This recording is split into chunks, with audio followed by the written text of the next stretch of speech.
Tepat saat piring terakhir berisi rendang yang harum diletakkan di atas meja makan, telepon tiba-tiba berdering. Sekilas kulihat layar ponsel, nama suamiku, Reza, tertera di sana. Seharusnya jam segini ia masih lembur di kantor. Halo? Aku menekan tombol jawab sambil tergesa-gesa mengelap tangan. Saras, ada yang mau aku bicarakan. Suara Reza terdengar begitu datar, seolah sedang membahas cuaca esok hari. Minggu depan, hari Rabu, kita sekeluarga besar akan berlibur ke Bali selama seminggu. Tiket pesawat dan hotel sudah kupesan semua. Seketika, tanpa sadar, genggaman tanganku pada ponsel mengerat. Buku-buku jariku memutih. Ini lagi. Ini sudah yang ketiga kalinya. Seperti keheningan sebelum badai, suaraku terdengar anehnya tenang. Oh begitu.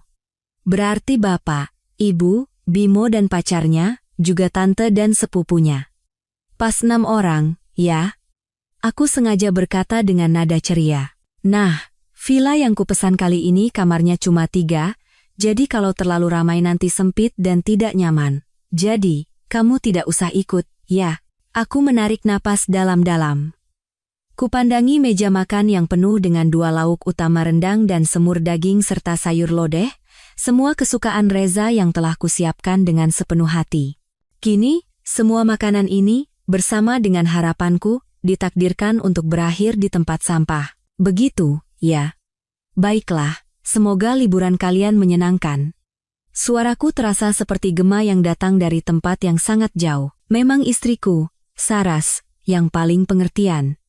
Terdengar jelas Reza menghela napas lega. Oh iya, selama aku pergi, jangan lupa sirami tanaman di taman, ya. Kaktus-kaktus sukulenku juga, awas jangan sampai layu. Mengerti? Mengerti. Teleponku tutup. Aku berdiri mematung di tempatku. Layar ponsel yang menggelap terasa seperti cahaya yang meredup di dalam mataku. Sudah yang ketiga kalinya. 3 tahun pernikahan. Setiap tahun acara liburan keluarga, aku tidak pernah sekalipun diajak. Tahun pertama, alasannya karena aku baru saja keguguran, jadi tidak baik bepergian jauh. Tahun kedua, katanya pekerjaanku sedang sibuk, pasti sulit mengambil cuti. Tahun ini, ia bahkan sepertinya sudah malas mencari-cari alasan yang masuk akal. Dengan gerakan mekanis, aku membersihkan meja. Makanan yang belum tersentuh itu kutuangkan ke dalam kantong sampah. Tiba-tiba pergelangan tanganku bergetar, sebuah piring terlepas dari genggamanku dan jatuh ke lantai. Prang, aku menatap nanar serpihan keramik yang berserakan di lantai. Betapa miripnya kepingan-kepingan itu dengan diriku saat ini. Terlihat indah di luar, namun rapuh dan mudah hancur berkeping-keping hanya dengan satu sentuhan persis seperti pernikahan ini. Ponselku bergetar lagi. Notifikasi dari grup WhatsApp keluarga mertua. Pesan dari ibu mertua. Anak-anak, tahun ini kita ke Bali lagi, ya? Berangkat Rabu, jangan lupa bawa sunblock semua. Katanya Bali lagi panas sekali. Diikuti oleh rentetan stiker bersorak-sorai dari yang lain. Aku menatap tajam kata sekeluarga besar. Sudut mataku mulai terasa panas. Dalam definisi keluarga mereka, aku bukanlah bagian darinya.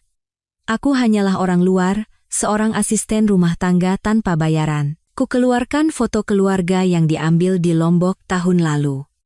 Dalam foto itu, Reza merangkul bahu adiknya, Bimo. Ibu mertua duduk di tengah dengan gaun mewahnya, sementara bapak mertua berdiri di samping dengan ekspresi berwibawa. Di sebelahnya ada sepupu mereka dan pacar Bimo saat itu. Ketujuh orang itu tersenyum cerah dengan latar belakang laut biru dan pohon kelapa yang melambai. Hari itu, aku sendirian di rumah, terbaring dengan demam tinggi. Saat kutelpon Reza, ia hanya berkata, minum obat saja, lalu tidur. Nanti juga sembuh. Kami lagi mau scuba diving, sinyalnya jelek. Kututup, ya, lalu mematikan telepon. Aku berjongkok, memunguti serpihan piring satu persatu. Jariku tergores dan mengeluarkan darah, tetapi luka fisik ini tak ada apa-apanya dibandingkan dengan sakit di hatiku. Ponselku berdering lagi. Kali ini panggilan video dari Maya, sahabatku. Cepat-cepat kuusap wajahku, memaksakan ekspresi normal sebelum menjawab. Sar, dengar, ya. Hari ini di firma hukumku kedatangan klien super rese yang... Suara Maya tiba-tiba berhenti. Ia menyipitkan mata, mendekatkan wajahnya ke layar. Kamu kenapa? Matamu merah begitu. Bukan apa-apa. Tadi iris bawang, jadi agak perih, aku berusaha tersenyum. Bohong. Kamu pikir aku baru kenal kamu kemarin sore? Aku ini sahabatmu lebih dari 10 tahun. Maya mengerutkan kening. Pasti si bajingan Reza itu berulah lagi, kan? Di bawah tatapan tajam Maya, pertahananku runtuh. Dengan beberapa kalimat singkat, kujelaskan semua yang terjadi. Suaraku semakin mengecil, nyaris seperti bisikan. Aku merasa seperti bahan tertawaan. Mei, bahan tertawaan? Menurutku, keluarga Reza itu yang jadi bahan tertawaan. Saras, sadarlah. Mereka tidak pernah menganggapmu keluarga. Aku terdiam, jauh di dalam hati. Aku sudah tahu itu. Aku hanya tidak mau mengakuinya. 3 tahun lalu, di pernikahan kami yang megah, Reza berlutut dan berjanji akan membahagiakanku. Bayangan itu masih begitu jelas. Bagaimana bisa semua berubah secepat ini? Saras, suara Maya tiba-tiba menjadi serius. Kamu ingat tidak? Dulu kalian pernah menandatangani perjanjian pranikah. Aku mengangguk. Sebulan sebelum menikah, Reza tiba-tiba mengajakku membuat perjanjian pranikah. Katanya itu tradisi di keluarganya. Meskipun saat itu hatiku tidak nyaman, aku tetap menandatanganinya untuk membuktikan bahwa aku tidak mengincar harta keluarganya. Villa yang kamu tempati itu, kepemilikannya jelas atas namamu, kan? Itu hadiah dari orang tuaku. Sertifikatnya atas nama tunggalku sebagai harta bawaan. Aku mengerutkan kening. Kenapa tiba-tiba tanya soal itu? Maya ragu sejenak. Tidak apa-apa. Aku hanya ingin kamu lebih menjaga dirimu sendiri. Oh ya, minggu depan keluarga parasit itu pergi, kan? Bagaimana kalau kamu menginap di apartemenku beberapa hari? Daripada sendirian di rumah. Aku menolak tawaran baik Maya. Setelah menutup telepon, aku berdiri di depan jendela besar ruang keluarga, memandangi taman yang dirawat Reza dengan baik. Villa ini kami beli saat menikah. Uang mukanya dibayar oleh orang tuaku, dan biaya interiornya kugunakan dari tabunganku selama bertahun-tahun bekerja. Keluarga Reza hanya menambahkan sedikit, tetapi bersikeras agar nama Reza ikut dimasukkan ke dalam sertifikat. Alasannya, seorang laki-laki harus punya martabat. Malam semakin larut. Aku membersihkan diri secara mekanis dan berbaring di tempat tidur. Reza malam ini pun lembur, tidak akan pulang.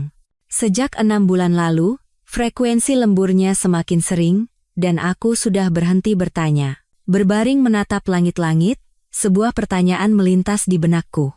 Apakah pernikahan seperti ini yang ingin terus kujalani? Selama 3 tahun, aku berusaha menjadi istri yang baik dan menantu yang berbakti. Aku begitu perhatian pada suami, bahkan menahan diri menghadapi tingkah laku adik iparku yang kekanakan. Tetapi apa yang kudapatkan sebagai balasannya? Pengabaian di grup WhatsApp keluarga, suami yang semakin sering tidak pulang, dan liburan keluarga tahunan yang selalu meninggalkanku. Ponselku menyala. Pesan WhatsApp dari Reza. Sayang, belum tidur? Minggu depan aku tidak ada, kunci pintu baik-baik, ya. Oh, ibu minta dibelikan oleh-oleh khas Bali untuk teman-temannya. Besok tolong carikan beberapa kotak kado yang bagus dan antarkan ke rumah ibu. Membaca pesan itu, tawaku tiba-tiba pecah. Tawa yang begitu keras hingga air mataku mengalir. Cukup. Benar-benar cukup sudah. Sampai kapan aku akan terus membohongi diriku sendiri? Kuusap air mataku dan mengirim pesan pada Maya. Mei, besok ada waktu? Aku butuh konsultasi hukum. Di luar jendela, bulan pucat menggantung tinggi. Aku tahu, ada hal-hal yang tidak akan pernah bisa kembali seperti semula. Sinar matahari pagi menembus tirai, menyinari kamar tidur. Aku membuka mata, sisi tempat tidur di sebelahku masih kosong. Reza lagi-lagi tidak pulang semalam. Ini sudah lembur yang ke-7 kalinya bulan ini. Aku bangkit dan membuka lemari pakaian. Jari-jariku melewati deretan gaun, lalu berhenti pada setelan blazer yang rapi. Hari ini, aku sengaja memilih pakaian formal. Reza selalu bilang aku terlihat seperti ibu rumah tangga yang baik jika memakai gaun. Setelah mencuci muka, Aku berdiri di depan cermin. Wajahku di usia 29 tahun sudah menunjukkan kelelahan yang nyata. Garis halus di sekitar mata dan kulit kusam menceritakan kehidupan yang tertekan selama 3 tahun terakhir. Aku menutupi sisa-sisa tangisan semalam dengan alas bedak. Ting-tong. Bel pintu berbunyi. Dari interkom, kulihat rambut bob khas Maya dan tatapan tajamnya. Di kedua tangannya ada 2 cangkir kopi dan kantong kertas beraroma roti hangat. Aku tahu kamu pasti belum sarapan. Begitu pintuku buka, ia langsung menyodorkan makanan itu ke tanganku. Americano tanpa gula tambah susu, dan croissant kesukaanmu. Aroma kopi yang pekat membuat hidungku perih. Di kota ini, selain barista di kafe langgananku, hanya Maya yang ingat seleraku. Reza bahkan tidak tahu aku alergi kacang. Tahun lalu di acara keluarga, ia dengan santainya menyendokkan salad penuh kacang mete ke piringku sambil berkata, "Enak, lo, katakan. Konsultasi hukum apa?" Maya langsung ke pokok permasalahan sambil mengeluarkan laptop dari tasnya. Aku mengaduk kopi, mengucapkan setiap kata dengan hati-hati. Seandainya aku ingin bercerai, bagaimana caranya agar aku bisa melindungi hak-hakku? Mata Maya berbinar. Akhirnya kamu sadar juga. Ia dengan cepat membuka beberapa folder. Pertama, kita harus perjelas status aset kalian berdua. Kamu bilang punya villa atas namamu, kan? Iya. Uang mukanya dari orang tuaku, hadiah pernikahan. Awalnya sertifikatnya atas nama tunggalku. Tapi setelah menikah, Reza terus merengek minta namanya dimasukkan, katanya demi martabat. Jadi, aku setuju. Alis Maya menukik.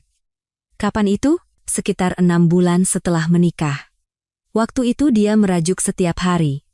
Katanya istri teman-temannya semua pakai nama bersama suami, cuma dia yang tidak, jadi malu di kantor. Aku luluh dan setuju. Aku tersenyum kikut. Jari-jari Maya menari cepat di atas keyboard.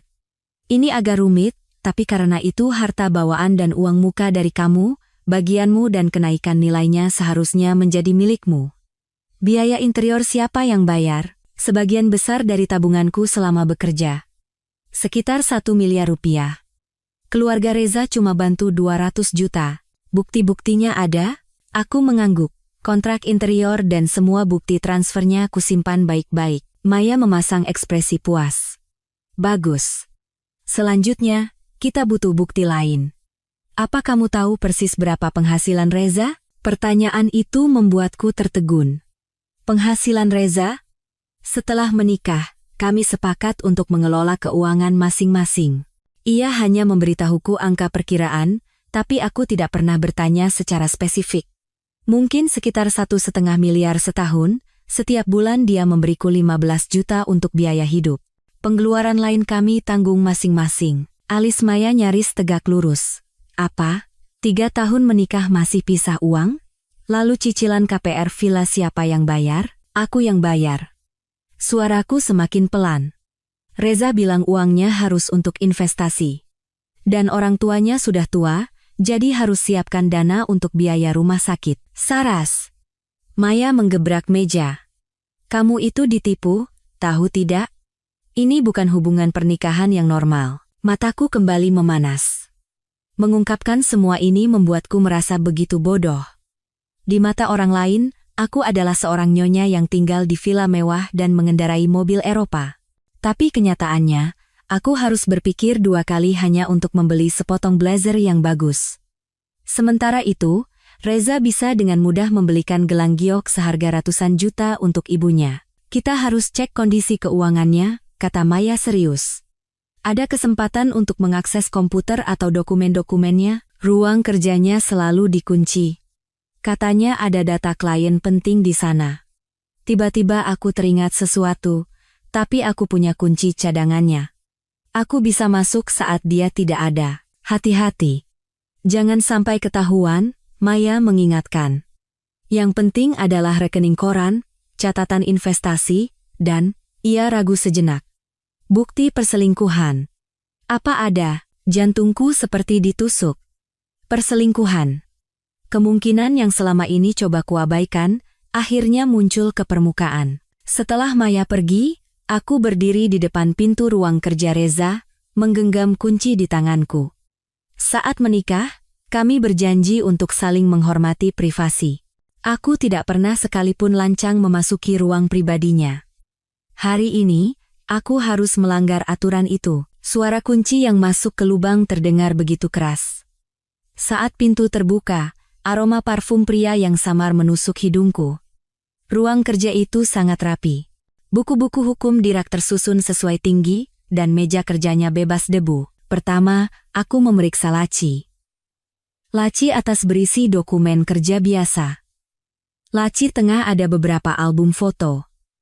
Kubuka tanpa berpikir, isinya hanya foto Reza dan keluarganya. Foto kami berdua hanya ada beberapa lembar. Laci paling bawah terkunci. Perilaku tidak wajar ini semakin memperkuat kecurigaanku. Aku mengedarkan pandangan, dan mataku berhenti pada sebuah brankas kecil di belakang rak buku. Brankas yang dibeli Reza tahun lalu dengan alasan untuk menyimpan dokumen penting. Kucoba memasukkan tanggal ulang tahun pernikahan kami. Salah. Ulang tahunnya. Juga salah. Terakhir. Kucoba tanggal ulang tahun ibunya. Klik.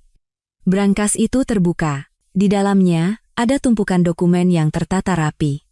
Paling atas, ada sebuah sertifikat hak milik, SHM. Kubuka, dan betapa terkejutnya aku, itu adalah SHM vilaku. Tetapi di kolom pemilik, tertulis jelas, kepemilikan bersama, Reza Pratama, Saraswati Kirana. Aku ingat dengan jelas. Awalnya hanya penambahan nama dalam proporsi saham, bukan kepemilikan bersama 50-50 seperti ini. Terus kucari, ada beberapa lembar rekening koran. Saldo di rekening Reza membuatku terperangah. Bukan 2 miliar seperti yang pernah ia sebutkan, tapi hampir 20 miliar rupiah. Dan setiap bulan, ada transfer rutin ke nama Luna dengan jumlah bervariasi antara 50 hingga 200 juta rupiah. Di bagian paling bawah, ada sebuah kotak perhiasan beludru yang mewah, dengan tangan gemetar, kubuka. Di dalamnya ada kalung berlian yang belum pernah kulihat sebelumnya. Struk pembeliannya menunjukkan merek Cartier dengan harga lebih dari 400 juta rupiah. Tanggal pembeliannya adalah hari ulang tahunku tahun lalu, padahal hadiah yang kuterima saat itu hanyalah seikat bunga mawar seadanya. Di bawah kotak itu, ada selembar foto. Reza sedang memeluk seorang wanita muda di tepi kolam renang sebuah resor. Mereka mengenakan pakaian renang pasangan dan tersenyum cerah. Di belakang foto tertulis, bersama cintaku, Luna, di Bali. Agustus 2024, itu adalah minggu, di mana ia bilang ada perjalanan dinas, dunia terasa berputar. Semua lembur, nada bicaranya yang acuh tak acuh, pengeluarannya yang tidak jelas semuanya terjawab.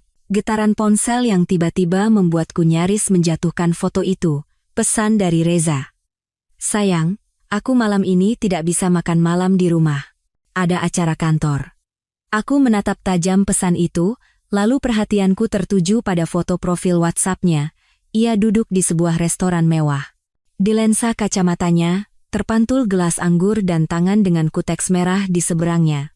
Saat ku perbesar, di pantulan jendela di belakangnya, samar-samar terlihat siluetnya bersama seorang wanita berambut panjang. Saat itu, hatiku anehnya menjadi tenang. Semua keraguan dan penyangkalan diri telah menemukan jawabannya. Aku tidak paranoid atau sensitif. Aku hanyalah seorang bodoh yang sedang ditipu. Dengan tenang, kufoto semua bukti itu dan kukirimkan ke email terenkripsi Maya. Lalu, kukembalikan semuanya ke tempat semula, mengunci brankas, dan keluar dari ruang kerja. Pukul 10 malam, Reza pulang dengan bau alkohol. Aku duduk di sofa ruang tamu, dengan tatapan kosong mengawasinya sempoyongan melepas sepatu. Sayang, belum tidur?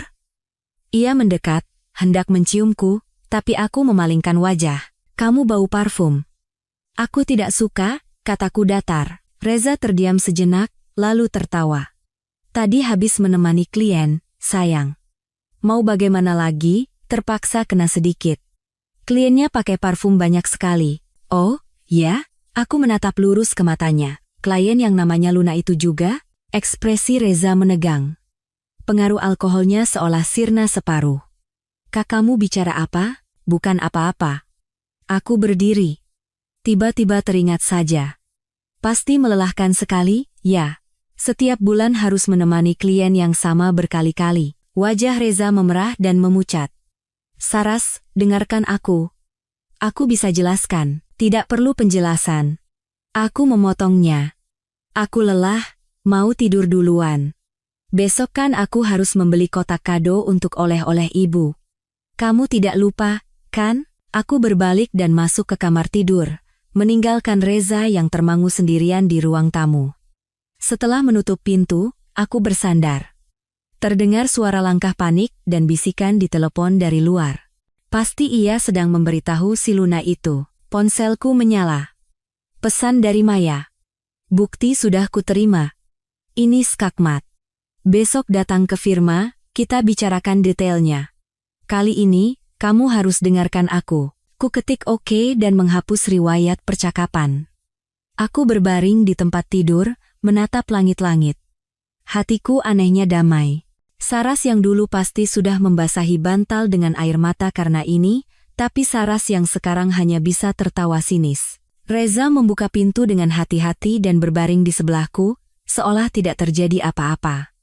Dalam kegelapan, aku bisa mendengar napasnya yang sengaja diatur. Jelas ia sedang berpura-pura tidur. Mas Reza. Aku tiba-tiba angkat bicara. Liburan ke Bali kali ini menginap di hotel mana? Tubuhnya jelas menegang. Oh, cuma resor biasa. Yang ada kerjasama dengan kantor. Begitu? Aku tersenyum sinis. Bukan di St. Regis lagi, kan? Kudengar villa pribadi di sana mahal sekali. Reza sontak duduk.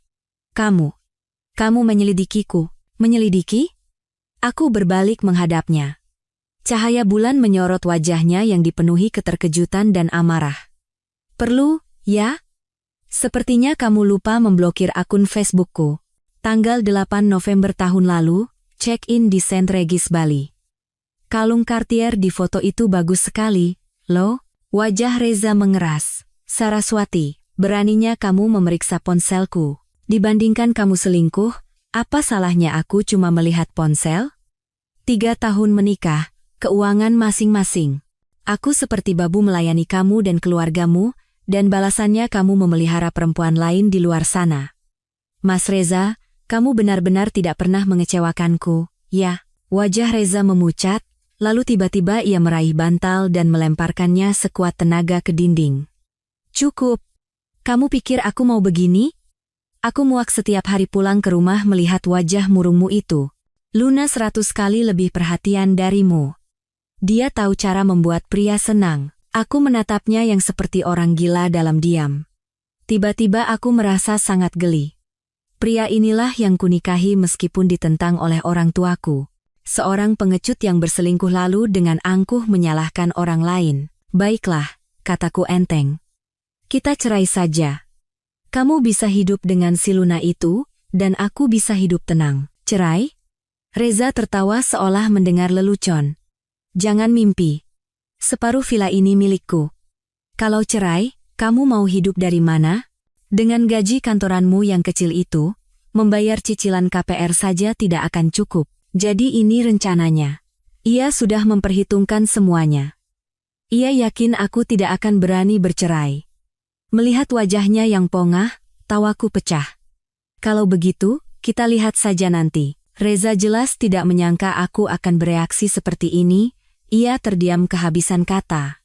Aku kembali berbaring, mematikan lampu, dan memunggunginya. Dalam kegelapan, aku bisa merasakan tatapan bingung dan marahnya tertuju ke punggungku. Saraswati, akhirnya ia menggeram. Jangan coba-coba berbuat bodoh. Villa itu sudah kuincar sejak lama. Adikku Bimo mau menikah, dia butuh rumah. Jadi begitu. Aku memejamkan mata, kuku-kukuku menancap dalam ketelapak tangan, seluruh keluarga ini sudah merencanakannya sejak lama. Makan dari hartaku, tinggal di rumahku, dan pada akhirnya, berencana merebut rumahku untuk menikahkan adik ipar. Reza mulai mendengkur. Aku tidak bisa tidur semalaman.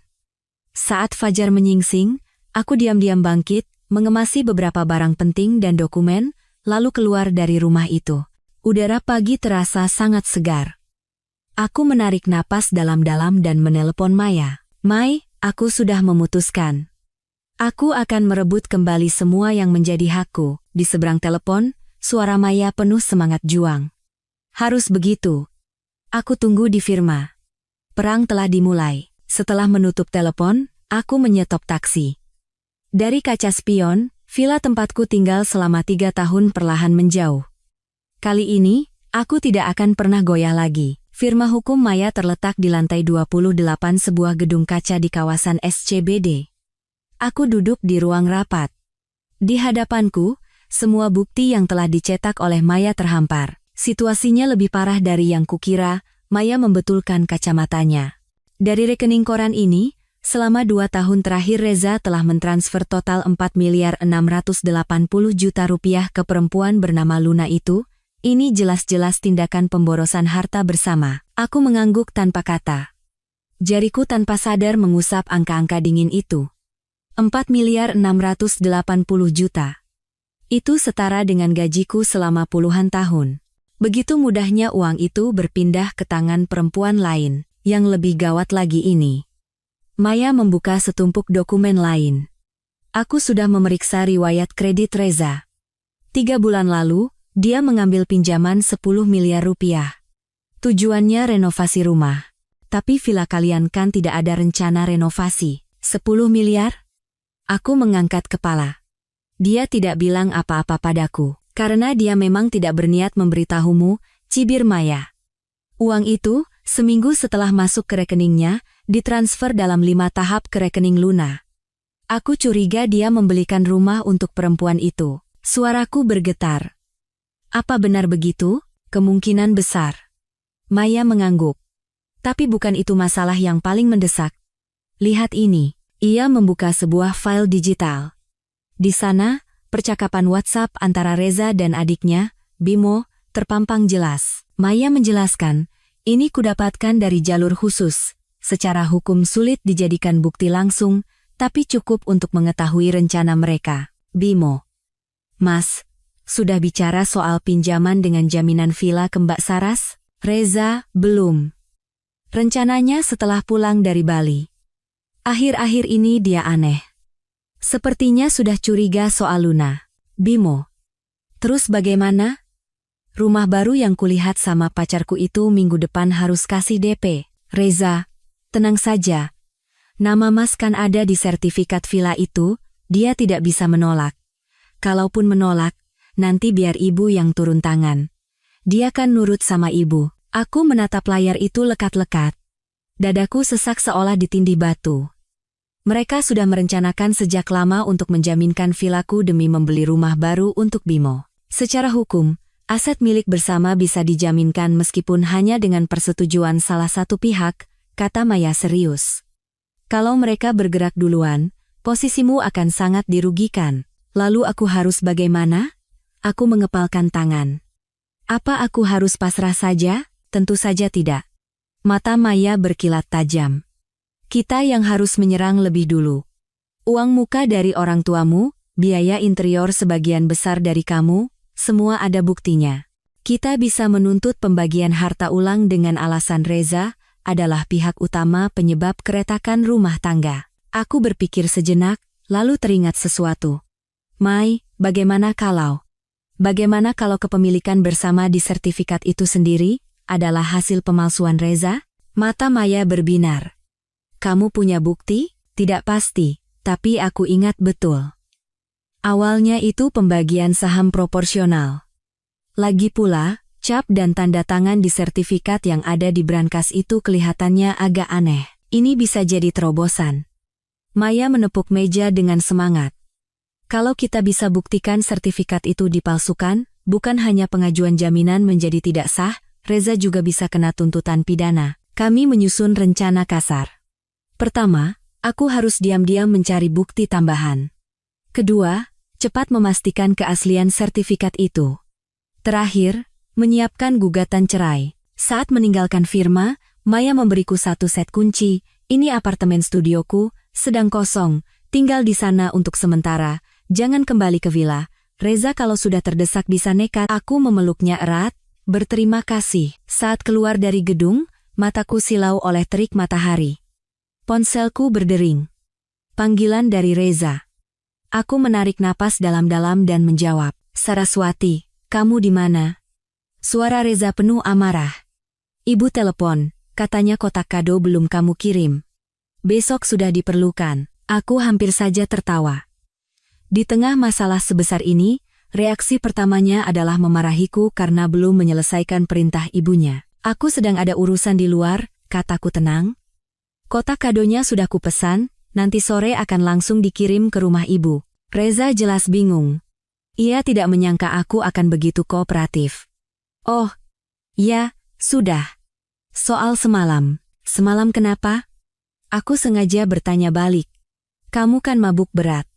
Bicara melantur terus, hening sejenak di seberang telepon. Iya, aku terlalu mabuk. Tidak ingat apa-apa. Kapan kamu pulang?" "Sepertinya akan larut. Ada urusan mendadak di kantor." "Kamu makan malam duluan saja, tidak usah tunggu aku." Aku membuat alasan dan menutup telepon. Segera aku menuju ke kantor Pertanahan Nasional, BPN. Dengan salinan sertifikat asli dan KTP, aku berhasil meminta untuk melihat riwayat pencatatan asli dari villa tersebut. Benar saja.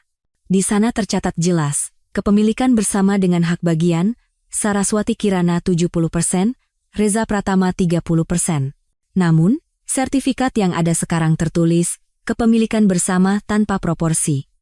Ini berarti Reza telah memalsukan dokumen dengan cara tertentu. Aku menahan kegembiraan dan segera memfoto bukti itu mengirimkannya pada Maya. Jackpot, Mei. Dia memalsukan bentuk kepemilikan. Habislah dia kali ini, Maya cepat membalas. Bagus. Sekarang kita harus dapatkan sertifikat palsu yang asli. Ini tidak akan mudah. Reza pasti akan menyembunyikannya lebih rapat lagi. Aku memutuskan untuk mengambil risiko, dan kembali ke villa sekali lagi. Pukul 4 sore, memanfaatkan waktu Reza sedang rapat di kantor, aku kembali ke villa. Begitu membuka pintu, aku merasakan ada yang aneh. Ruang tamu berantakan, dan laci-laci meja riasku terbuka. Jelas sekali ada yang habis mencari sesuatu. Aku diam-diam naik ke lantai 2. Terdengar suara berisik dari ruang kerja. Dari celah pintu, kulihat Reza sedang mengobrak-abrik tumpukan dokumen dengan keringat bercucuran, mulutnya terus mengumpat. Ia pulang lebih awal dari perkiraanku, sedang mencari sertifikat itu. Aku diam-diam turun lagi dan sengaja membanting pintu dengan keras. "Mas, aku pulang." Terdengar suara kaget dari atas, disusul suara Reza yang dibuat-buat tenang. "Oh, sayang, sudah pulang?" "Aku sedang cari dokumen di ruang kerja." Aku naik ke lantai 2 dan mendorong pintu ruang kerja. Reza berdiri di depan meja, memaksakan senyum, tetapi butiran keringat di dahinya dan rambut acak-acakan menunjukkan kepanikannya. "Kok tumben pulang cepat?" tanyaku pura-pura khawatir. "Iya, tidak ada kerjaan penting di kantor." Matanya bergerak gelisah. "Oh ya, kamu lihat sertifikat rumah kita di mana?" "Kantor mau minta data untuk pengajuan pinjaman." "Tentu saja." Dalam hati aku mencibir, tapi di luar aku berpura-pura bingung. "Bukannya di brankas? Sudah ku cari, tidak ada," kata Reza cemas. "Coba ingat-ingat, mungkin kamu simpan di tempat lain?" Aku berpura-pura berpikir, lalu berkata, "Bulan lalu kan kantor pengelola minta pembaruan data pemilik? Waktu itu aku bawa untuk fotokopi." "Oh, iya, ada di rumah Mama. Mama bilang mau lihat sertifikatnya, jadi kutitipkan di sana." Wajah Reza seketika memutih. "Apa? Dokumen sepenting itu kenapa kamu kasih ke orang lain?" "Mama kan bukan orang lain," sahutku. "Lagi pula di sertifikat itu kan ada nama aku juga. Apa salahnya disimpan di rumah orang tuaku sendiri?" Reza terdiam, urat di dahinya menonjol. "Sekarang juga ambil. Kantor butuh cepat, Mama lagi liburan ke luar kota. Pulangnya bulan depan." Aku mengerjapkan mata dengan polos. "Memangnya sepenting itu? Kalau begitu, pakai saja apartemen kecil atas namamu itu untuk jaminan, kan bisa?" Reza memang punya aset berupa apartemen kecil atas namanya sendiri dari sebelum menikah, yang saat ini sedang disewakan. Tentu saja ia tidak mau menyentuh aset pribadinya. Sudahlah. Biar aku cari cara lain. Ia mengibaskan tangan dengan kesal. Lalu, ia teringat sesuatu. Oh ya, omonganku semalam. Kamu benar-benar tidak ingat? Banyak sekali. Kamu cerita soal Luna, soal Bali, soal kalung. Aku melihat wajahnya semakin tegang, lalu tiba-tiba tertawa, bercanda. Kamu tidak bilang apa-apa, langsung tidur pulas. Ekspresi lega di wajah Reza tampak begitu konyol. Ia mendekat, hendak memelukku. Sayang, akhir-akhir ini aku terlalu sibuk, jadi kurang perhatian sama kamu. Nanti setelah liburan, kita habiskan waktu berdua. Ya, aku menghindar dari pelukannya dengan halus. Cepat kemasi barangmu. Besok kan harus ke bandara pagi-pagi. Reza menarik tangannya dengan canggung dan naik ke lantai atas. Aku menatap punggungnya, tahu bahwa aku harus melanjutkan sandiwara ini. Yang terpenting sekarang adalah membuatnya tenang dan mengulur waktu. Setelah makan malam, Reza menerima telepon lalu bergegas keluar. 9 dari 10, ia pergi menemui Luna untuk membahas strategi.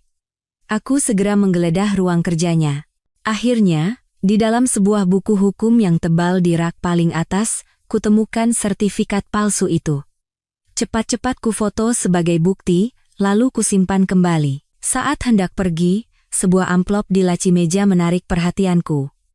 Kubuka, dan betapa terkejutnya aku, di dalamnya ada surat perjanjian pinjaman jaminan yang sudah diisi. Nilai taksiran villa 20 miliar rupiah, jumlah pinjaman 8 miliar, dengan tujuan investasi bersama keluarga. Yang paling mengerikan, di kolom tanda tangan peminjam, tanda tanganku dipalsukan dengan sangat mirip. Jelas bukan aku yang menandatanganinya. Reza telah memalsukan tanda tanganku. Dengan tangan gemetar, ku foto semua bukti itu dan mengembalikannya dengan hati-hati. Baru saja aku akan keluar dari ruang kerja, ponselku berdering. Ibu mertua, Saras. Suaranya masih terdengar angkuh. Kotak kado besok pasti datang, kan? Harus yang kotaknya mewah, ada lapisan emasnya. Jangan sampai salah. Iya, Bu. Jangan khawatir, semua sudah disiapkan. Aku menahan rasa muak sambil menjawab. Lalu ia melanjutkan perintahnya. Selama kami pergi, jangan lupa sirami tanaman di rumah seminggu sekali. Sukulen-sukulen Reza itu mahal, loh. Oh, sama acar yang ibu buat di kulkas, minggu depan sudah bisa dimakan. Nanti keluarkan dan jemur, ya. Aku menjawab sekenanya sambil melirik jam. Sudah pukul 10 malam, Reza belum juga kembali. Setelah menutup telepon, aku memutuskan untuk tidak menunggu lagi. Ku kemasi beberapa setel pakaian dan dokumen penting, lalu meninggalkan villa untuk menuju apartemen Maya. Di jalan, ku telepon orang tuaku, menjelaskan situasi secara garis besar. Di luar dugaan, ayah tidak memarahiku karena tidak mendengarkan nasihatnya. Justru, beliau berkata dengan tegas, "Nak, apapun keputusanmu, keluarga akan selalu mendukungmu. Villa itu memang kami berikan untukmu, jangan sampai jatuh ke tangan keluarga Pratama itu." Terdengar isak tangis ibu dari seberang telepon. "Anak bodoh. Kenapa kamu menanggung semua ini sendirian dan tidak bilang dari dulu?" Menutup telepon, air mataku yang kutahan akhirnya pecah. Aku menangis sesenggukan di kursi belakang taksi. Aku tidak pernah berjuang sendirian. Aku hanya terlalu gengsi untuk menunjukkan sisi lemahku di hadapan keluarga. Apartemen Maya kecil tapi nyaman. Setelah mandi air hangat dan berbaring di tempat tidur, aku meninjau kembali semua temuanku hari ini. Kejahatan Reza semakin jelas. Perselingkuhan, penyembunyian aset, pemalsuan dokumen, pemalsuan tanda tangan. Setiap tuduhan itu cukup untuk membuatnya membayar mahal di pengadilan. Ponselku menyala. Pesan WhatsApp dari Reza. "Sayang, aku ada perjalanan dinas mendadak, jadi tidak pulang beberapa hari. Nanti aku langsung menyusul keluarga di Bali. Urusan villa kita bicarakan setelah aku pulang." Aku tersenyum sinis dan tidak membalas. Kubuka Facebook, Luna baru saja mengunggah postingan baru. "Terima kasih sudah datang. Hadiah terbaik." Foto yang dilampirkan adalah gelang Cartier dan tangan seorang pria.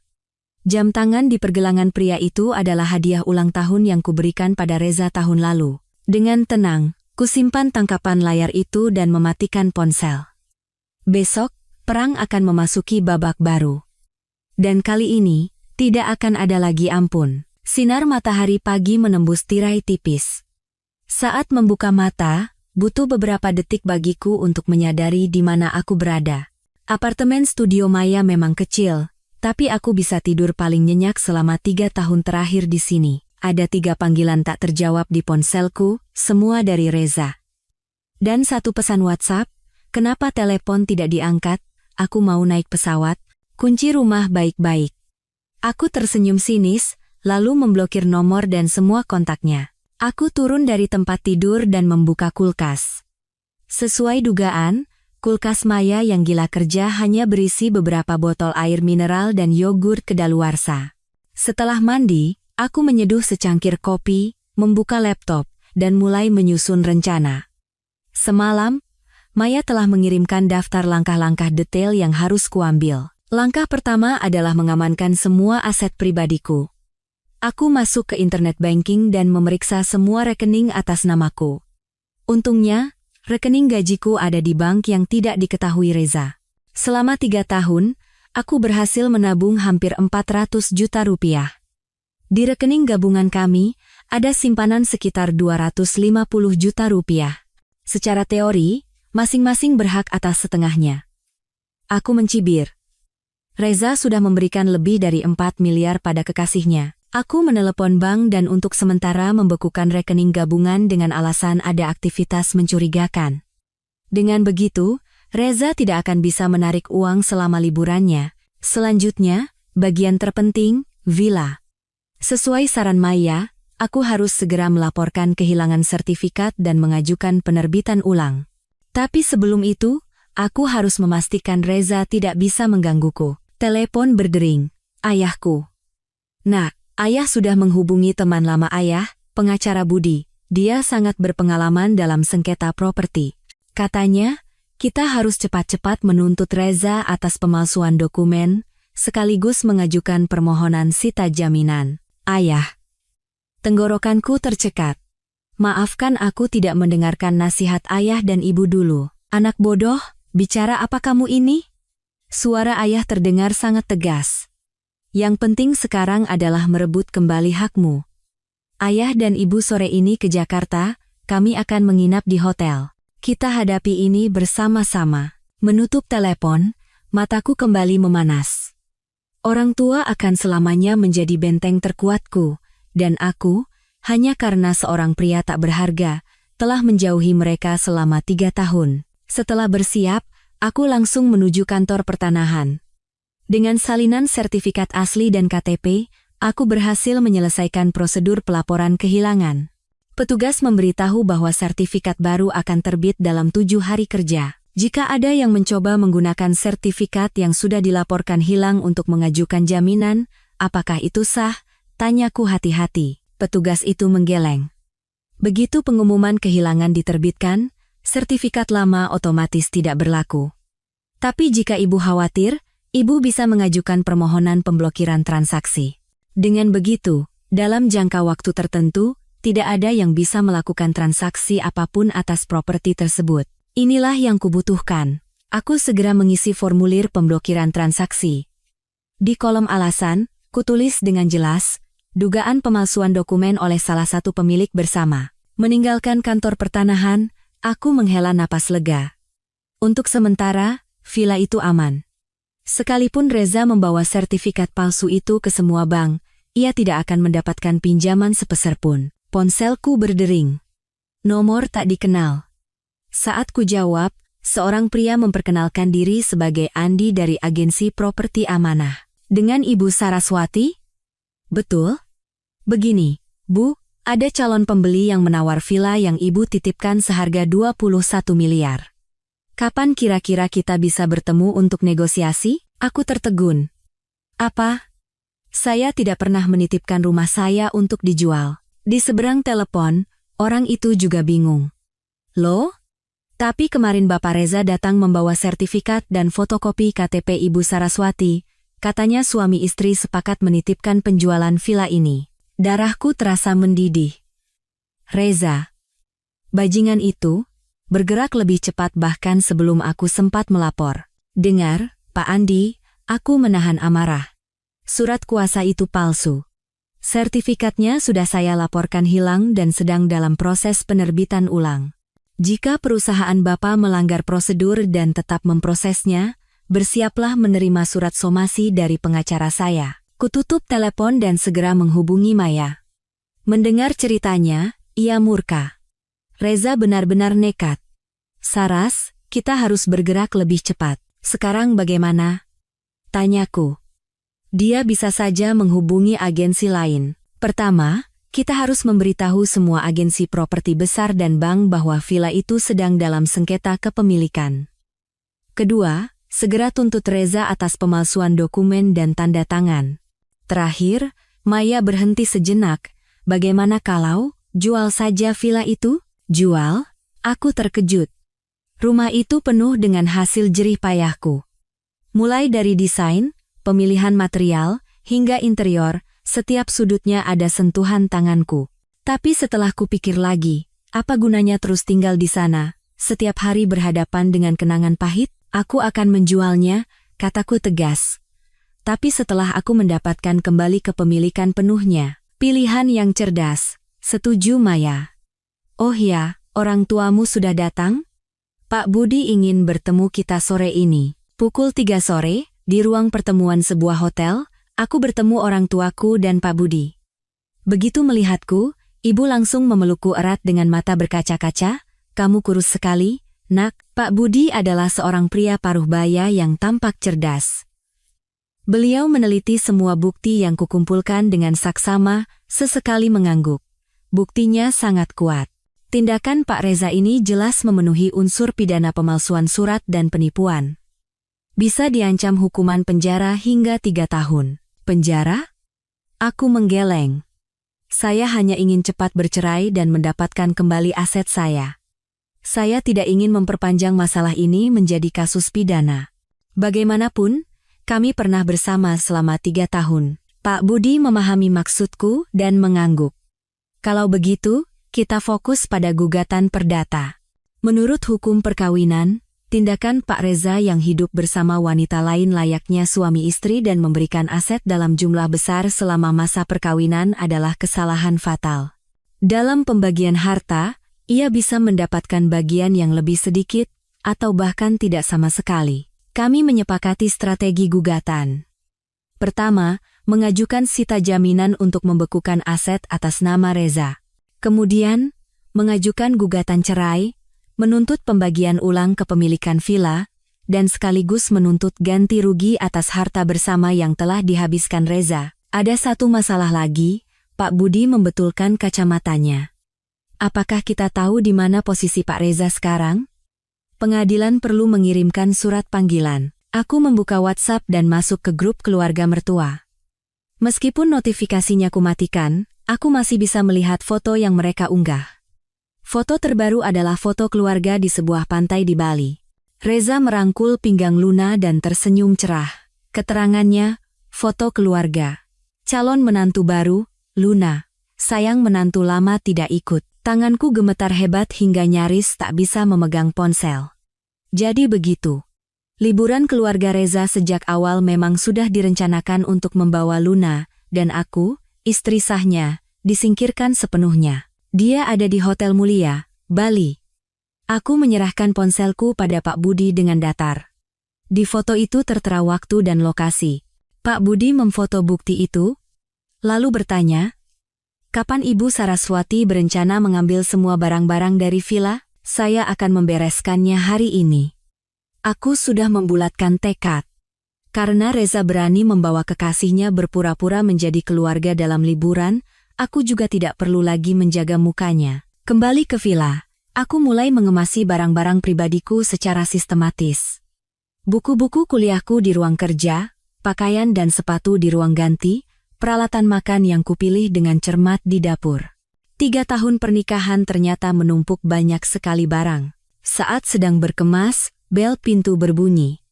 Dari interkom, Kulihat seorang wanita asing membawa setumpuk dokumen. "Permisi, apa benar ini kediaman Bapak Reza Pratama?" tanyanya sopan. "Saya petugas dari Bank ABC. Bapak Reza meminta saya mengambil beberapa dokumen." Petugas bank. Gerakan Reza lebih cepat dari dugaanku. Kubuka pintu, tapi tidak mempersilakannya masuk. "Dokumen apa?" Katanya Bapak Reza sudah memberitahu ibu. "Sertifikat kepemilikan villa dan KTP asli Ibu Saraswati." Tatapannya mencoba melongok ke dalam rumah. Aku hampir tertawa karena marah. Reza, dengan kendali jarak jauh, menyuruh petugas bank datang ke rumah untuk mengambil dokumen. "Maaf, saya tidak tahu menahu soal itu," kataku dingin. "Dan sertifikatnya tidak ada di sini." Wanita itu tampak kebingungan. Tapi Bapak Reza bilang, "Apapun yang dia katakan tidak penting," potongku. "Sebaiknya Anda periksa kembali pengumuman terbaru dari kantor pertanahan. Villa ini sedang dalam sengketa kepemilikan, dan bank manapun yang nekat memberikan jaminan atas aset ini harus siap menanggung konsekuensi hukumnya." Wajahnya berubah, dan ia bergegas pergi. Aku menutup pintu dan segera mengirim email ke bagian kredit semua bank besar, secara resmi memberitahukan bahwa villa ini sedang dalam sengketa. Semua pengajuan pinjaman dengan jaminan aset ini tidak sah. Menjelang malam, aku akhirnya selesai mengemasi semua barang pribadiku. Truk dari jasa pindahan sudah menunggu di depan. Para pekerja mulai mengangkut kardus satu persatu ke dalam truk. Aku menatap untuk terakhir kalinya tempat yang pernah kusebut rumah.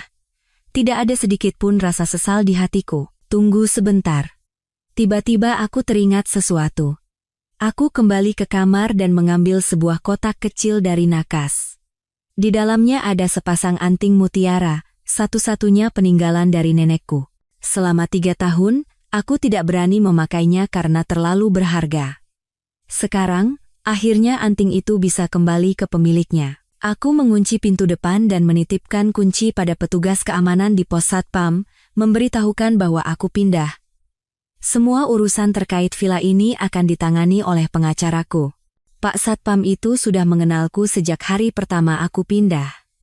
Ia bertanya dengan ragu, "Ada masalah apa, Bu?" "Panggil saja saya Saras," koreksiku sambil tersenyum. "Terima kasih atas bantuannya selama ini, Pak." Aku mengemudi menuju hotel tempat orang tuaku menginap. Hatiku terasa lebih ringan dari sebelumnya. Di jalan, sebuah pesan masuk dari Maya. Permohonan sita jaminan disetujui. Semua rekening atas nama Reza dibekukan. Pengumuman kehilangan sertifikat juga sudah terbit di koran, sudah sah secara hukum. Aku membalas terima kasih dan melakukan panggilan internasional. Di seberang telepon adalah Emma, teman sekamarku saat kuliah di London, yang sekarang menjadi eksekutif senior di sebuah perusahaan multinasional. "Emma, lama tidak bicara." Suara Emma penuh semangat. "Saras, apa kabar? Posisi di cabang Singapura yang pernah kamu ceritakan itu masih kosong?" Tanyaku dengan tatapan lurus ke depan dan suara yang mantap.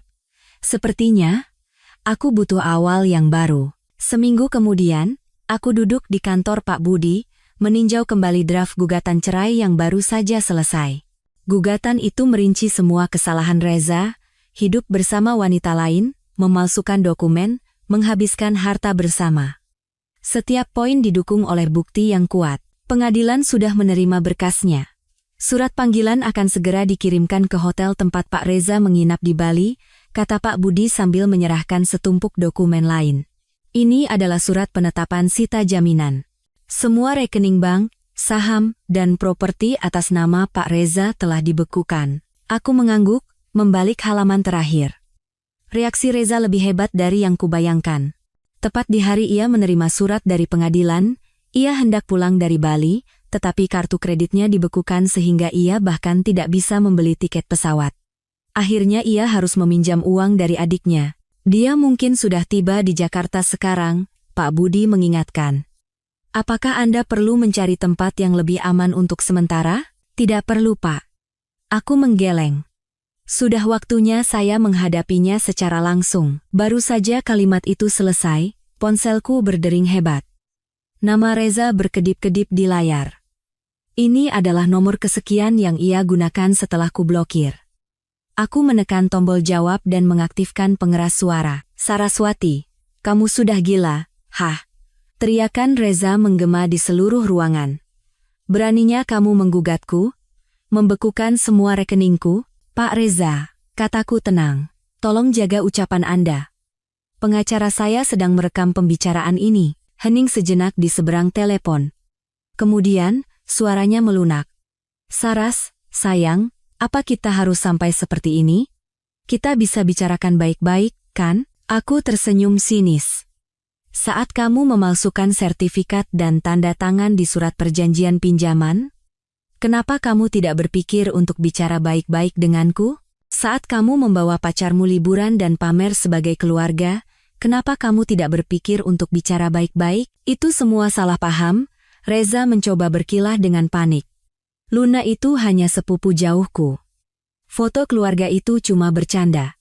Sertifikat itu mungkin kesalahan dari kantor pertanahan, kita bisa perbaiki. Pak Reza, aku memotong kebohongannya yang kikuk. Kita bertemu di pengadilan. Kututup telepon. Pak Budi mengangguk memuji. Penanganan yang sangat baik, sekarang, dia pasti akan bermain kotor.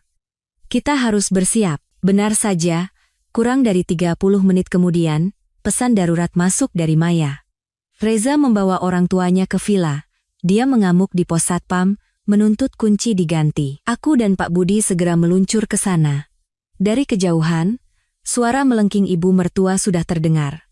Anak saya pemilik rumah ini, kenapa tidak boleh masuk? Kalian ini satpam dibayar sama siapa? Jangan-jangan sudah disogok perempuan itu. Pak Satpam tampak sangat kebingungan. Mohon maaf Bu. Ibu Saraswati sudah secara resmi melaporkan kehilangan sertifikat dan sedang dalam proses penerbitan ulang. Secara hukum, saat ini hanya Ibu Saraswati yang memiliki hak atas villa ini. Omong kosong, Bapak mertua menggebrak meja. Separuh villa ini milik anak saya.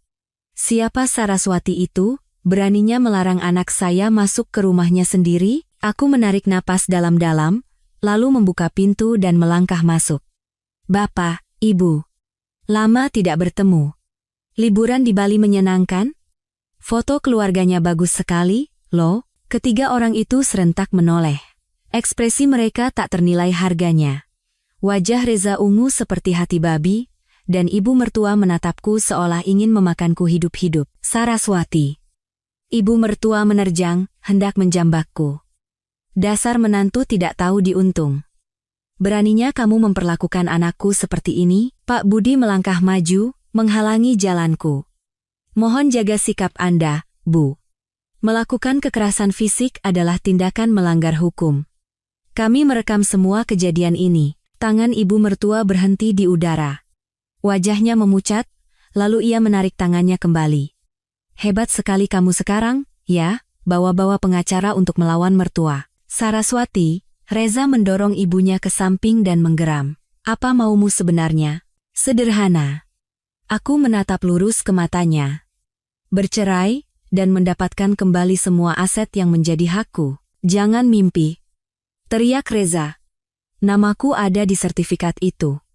Kamu tidak akan bisa mendapatkan semuanya. Oh, ya? Aku mengeluarkan setumpuk dokumen dari tasku. Ini adalah catatan asli dari kantor pertanahan. Villa ini kepemilikan bersama dengan hak bagian. Bagianku 70%, bagianmu 30%. Dokumen palsumu itu sudah menjadi barang bukti kejahatan. Wajah Reza memutih. Bohong, bukan hanya itu, aku terus menekannya. Kamu memalsukan tanda tanganku untuk membuat perjanjian pinjaman dan mentransfer lebih dari 4 miliar rupiah ke pacarmu. Semua ini adalah alasan kuat penyebab perceraian.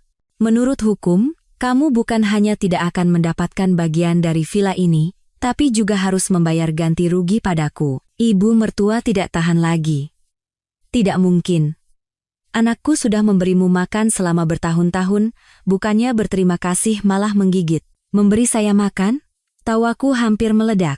Bu, selama 3 tahun kami pisah uang, cicilan KPR, listrik, air, iuran keamanan, semua saya yang bayar. Anak ibu hanya memberi 15 juta sebulan, Uang itu bahkan tidak cukup untuk biaya makannya sendiri. Ibu mertua terdiam. Bapak mertua menyipitkan mata menatapku.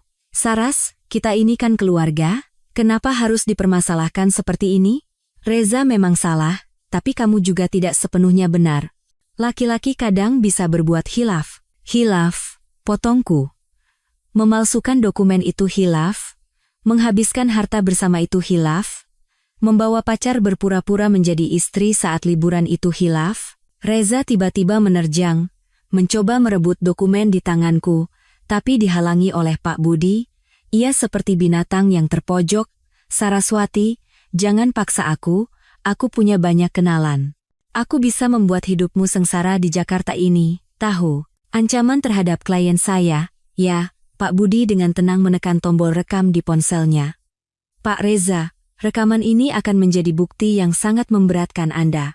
Reza akhirnya menyadari keseriusan situasi ini. Sikapnya tiba-tiba berubah 180 derajat. Saras, sayang, aku salah, aku benar-benar salah. Beri aku satu kesempatan lagi. Aku akan putus dengan Luna. Aku janji akan menuruti semua maumu. Melihatnya menangis memohon, aku hanya merasa jijik. Dulu, aku selalu luluh melihat ekspresi memelas ini, memaafkan pengkhianatan dan kebohongannya berulang kali. Sudah terlambat, Mas Reza, kataku tenang. Aku sudah memberimu terlalu banyak kesempatan. Sekarang, yang kuinginkan hanyalah mengakhiri pernikahan ini secepatnya. Tidak akan. Reza tiba-tiba berteriak. Aku akan mengulur-ulur gugatan ini. 3 tahun, 5 tahun, kita lihat saja siapa yang akan menang. Itu bukan keputusan Anda, Pak Budi menyodorkan setumpuk dokumen lain. Ini adalah bukti-bukti yang dikumpulkan oleh Ibu Saraswati tentang Anda dan Nona Luna yang hidup bersama layaknya suami istri. Rekening koran, foto-foto mesra, percakapan intim.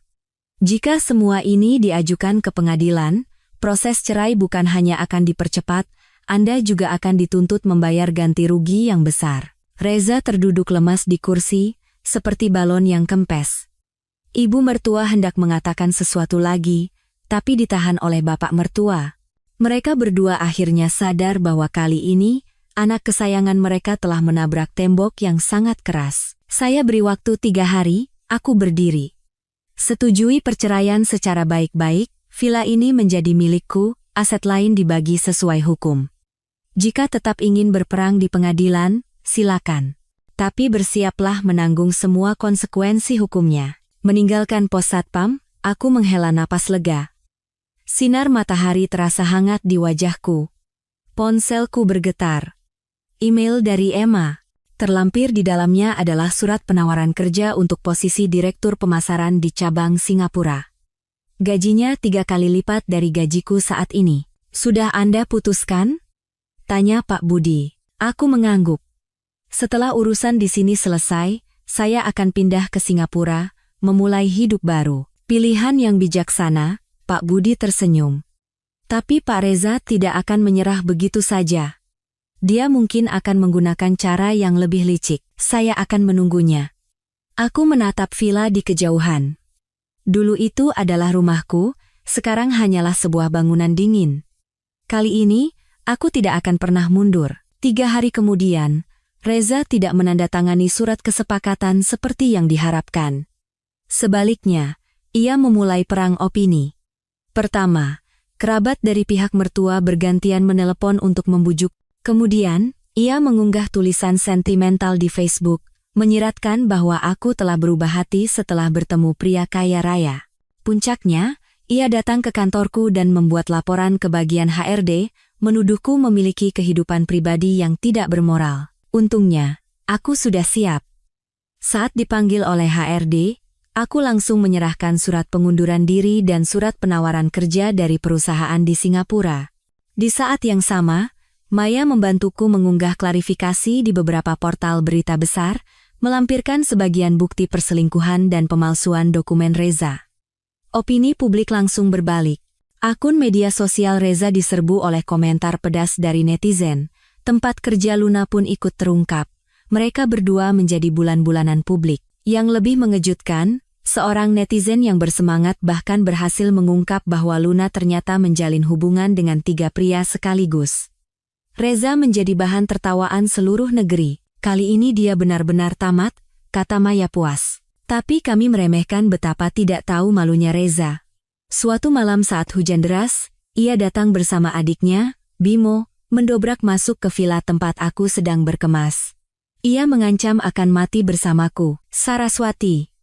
Reza berbau alkohol, matanya merah menyala. Kamu sudah menghancurkan hidupku, jadi aku juga akan menghancurkanmu. Bimo mengangkat ponselnya, merekam. Mbak Saras, sebaiknya Mbak tarik gugatannya.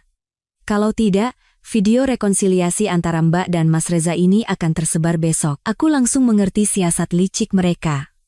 Mereka ingin membuat drama rekonsiliasi palsu, atau bahkan lebih buruk, skenario pemerkosaan. Jantungku berdebar kencang, tapi aku berusaha tetap tenang. Mas Reza, kamu sadar ini tindakan kriminal? Kriminal? Reza tertawa sinis. Antara suami istri mana ada kriminal? Ku beritahu. Ya. Setelah malam ini, mau kamu tarik gugatan atau tidak, reputasimu akan hancur. Saat ia menerjang, aku menekan tombol darurat di sakuku. Alarm yang memekakan telinga berbunyi.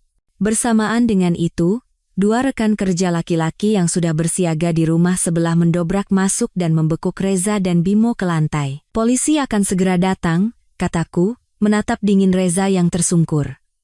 Kali ini, dengan tuduhan masuk tanpa izin dan percobaan pemerkosaan, cukup untuk membuatmu mendekam di penjara untuk waktu yang lama. Wajah Reza pucat pasi. Bimo menangis memohon. Mbak, saya disuruh Mas Reza. Tolong maafkan saya. Dari kejauhan, sirine polisi semakin mendekat. Aku tahu, sandiwara ini akhirnya berakhir. Serangan terakhir Reza justru memberiku kesempatan untuk bebas sepenuhnya darinya. Saat polisi memborgol Reza, ia tiba-tiba mengangkat kepala dan bertanya, Saraswati, apa kamu pernah benar-benar mencintaiku? Aku terdiam sejenak, lalu menjawab dengan jujur. Pernah, tapi sekarang, yang tersisa hanyalah rasa jijik. Mobil polisi menjauh, hujan pun reda. Aku berdiri di depan pintu villa, menatap tempat yang penuh kenangan ini. Hatiku anehnya tenang. Besok, rumah ini akan resmi kumasukkan ke daftar jual. Minggu depan, sidang cerai pertama. Sebulan lagi, aku akan berada di Singapura, memulai kehidupan yang sama sekali baru. Telepon berdering. Pesan dari ibu. Nak, ibu sudah buatkan siomay kesukaanmu.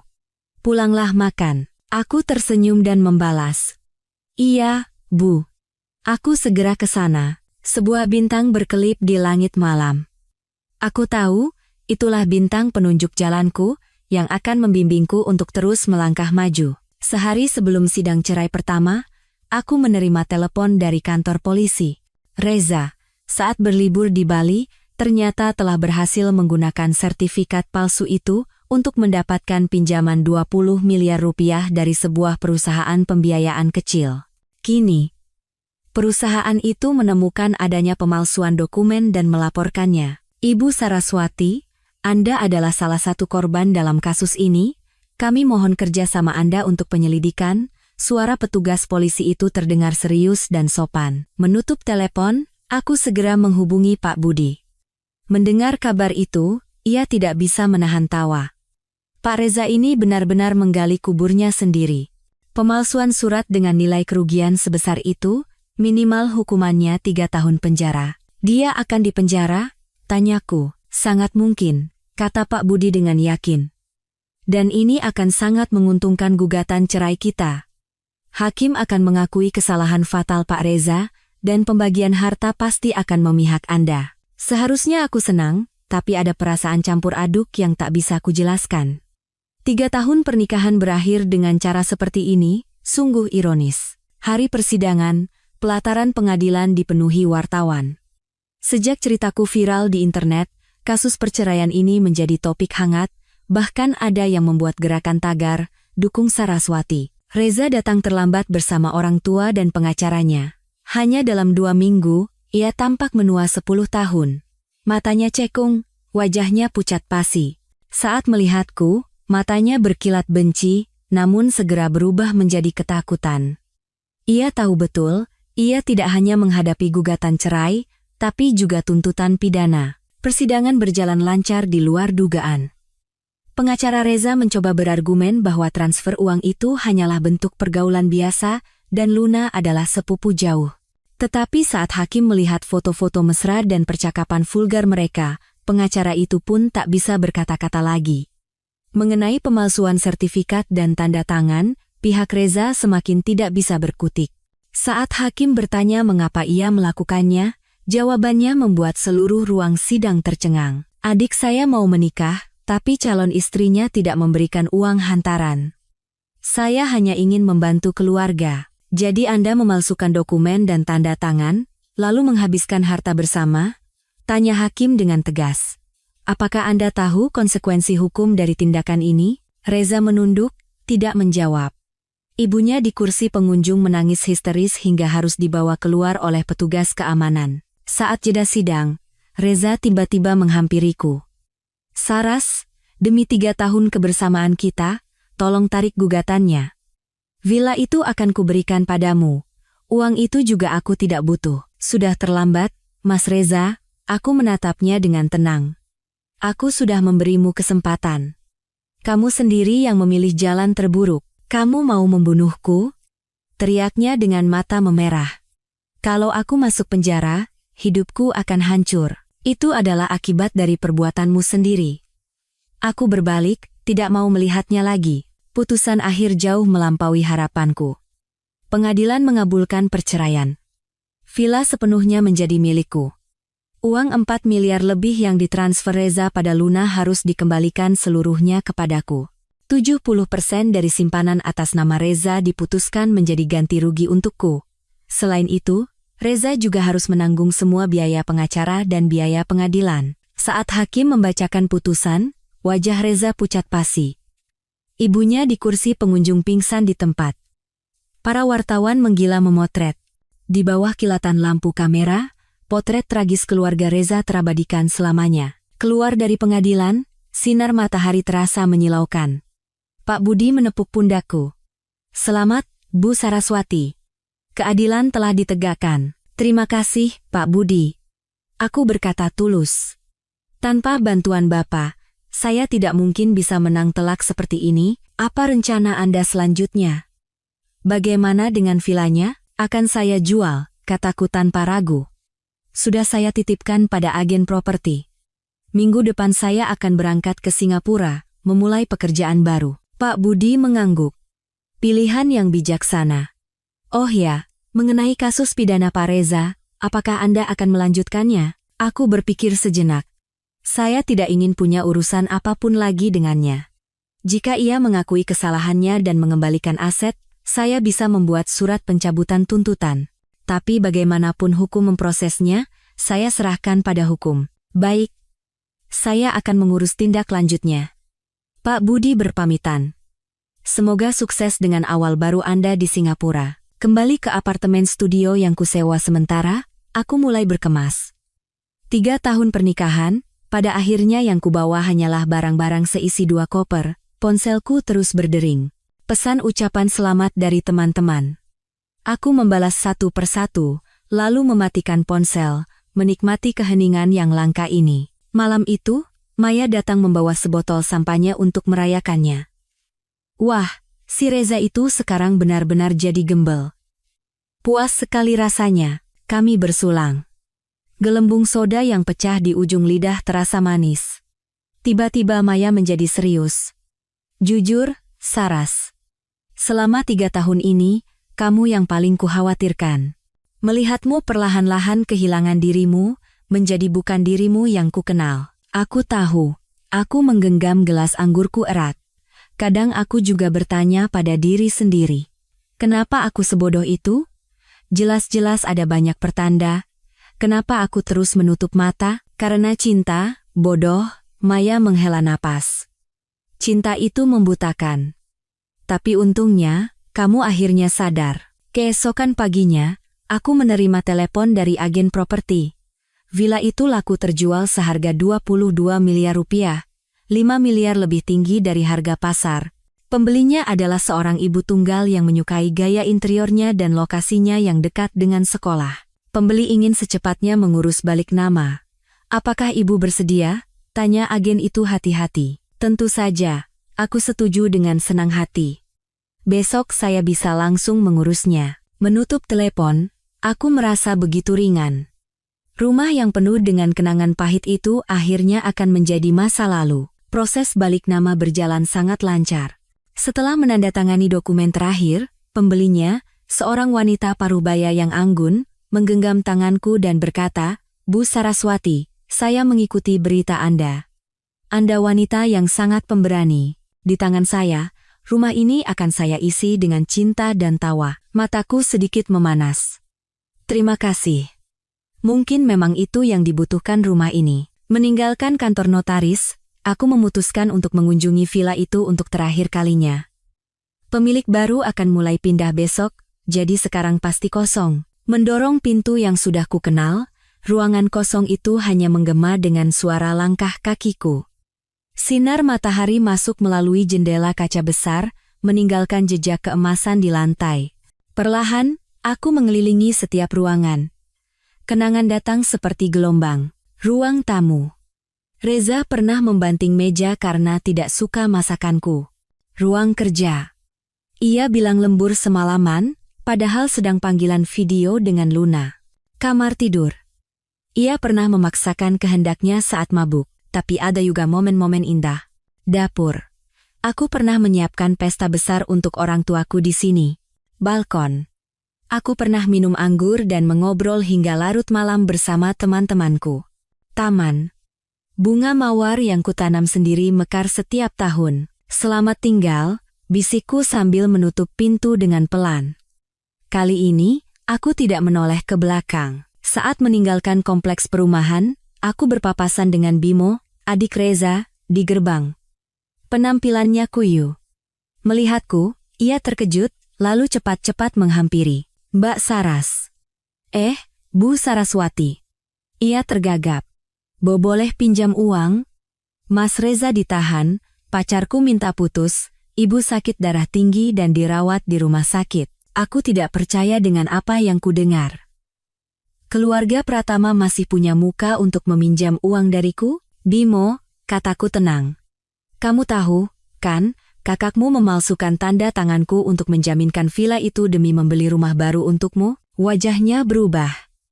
"Saya tidak tahu uangnya dari mana. Kalian sekeluarga benar-benar tidak tahu malu," cibirku.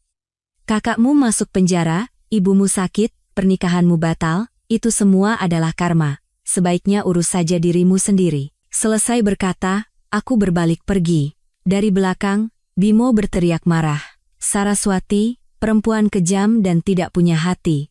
Kakakku benar-benar buta menikahi orang sepertimu." Aku tidak menoleh, hanya melambaikan tangan. Seperti ucapan selamat tinggal yang terakhir. Kembali ke apartemen, aku menyelesaikan kemasan terakhirku. Tim HRD dari perusahaan di Singapura telah mengirimkan panduan orientasi dan tips mencari tempat tinggal. Emma juga dengan cermat menyusun daftar kebutuhan sehari-hari untukku. Kehidupan baru telah memanggil, cerah, dan penuh harapan. Malam itu, ibu melakukan panggilan video. Ayah di sebelahnya bertanya macam-macam. Mereka bersikeras ingin mengantarku ke Singapura, tapi aku menolak. "Bu, ayah, aku bukan anak kecil lagi," kataku sambil tertawa.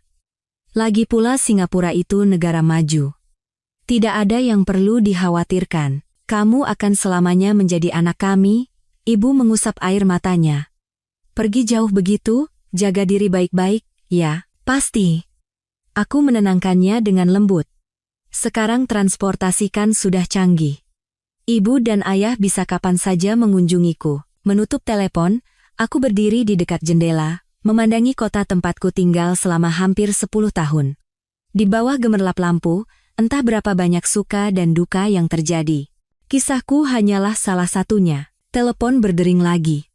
"Maya." "Saras, baru dapat kabar dari pengadilan. Si bajingan Reza itu sudah mengaku bersalah. Jaksa menuntut 3 tahun penjara. Lewat pengacaranya, dia minta bertemu denganmu untuk terakhir kalinya." "Tidak mau," kataku tegas. Aku dan dia sudah tidak punya apa-apa lagi untuk dibicarakan. Sudah kuduga, Maya tertawa. Tiket pesawat sudah pesan? Mau kujemput di bandara? Besok jam 3 sore. Tidak usah dijemput. Kamu tahu kan aku paling benci perpisahan. Baiklah. Hati-hati di jalan. Suara Maya tiba-tiba tercekat, sering-sering kasih kabar. Jangan mentang-mentang punya pacar baru, lalu lupa teman. Tidak mungkinlah.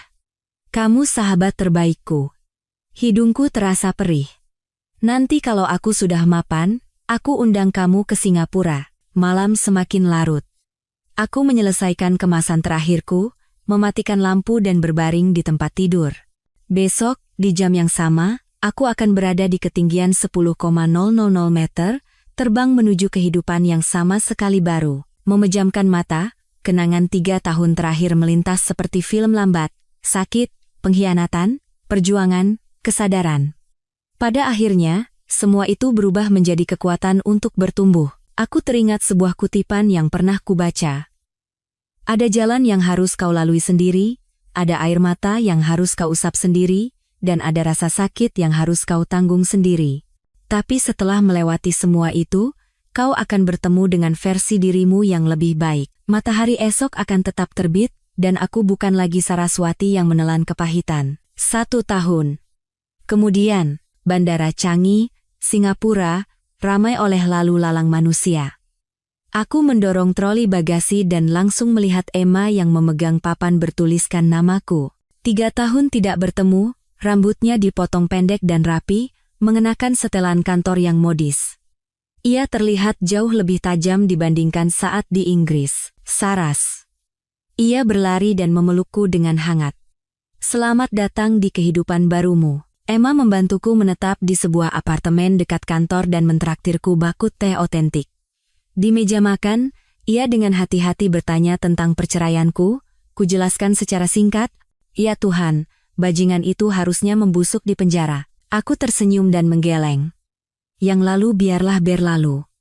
Sekarang aku hanya ingin melihat ke depan. Pekerjaan baru ini menantang tapi sangat menarik. Sebagai kepala pemasaran regional Asia Pasifik, aku bertanggung jawab atas promosi merek di 12 negara.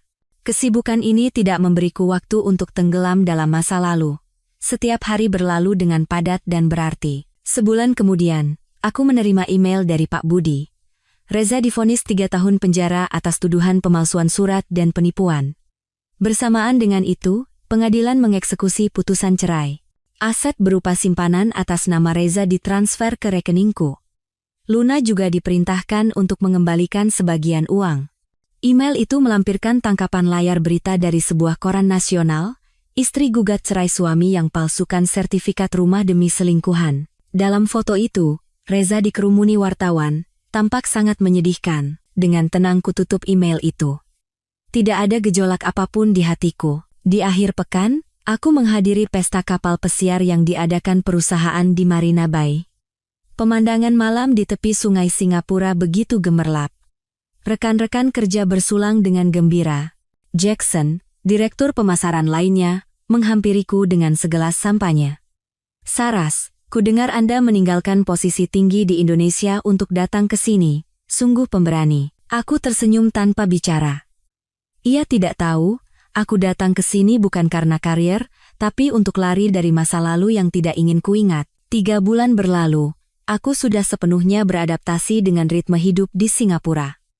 Pekerjaan berjalan lancar, aku juga mendapatkan beberapa teman baru. Sesekali kuunggah foto makanan dan pemandangan Singapura di Instagram.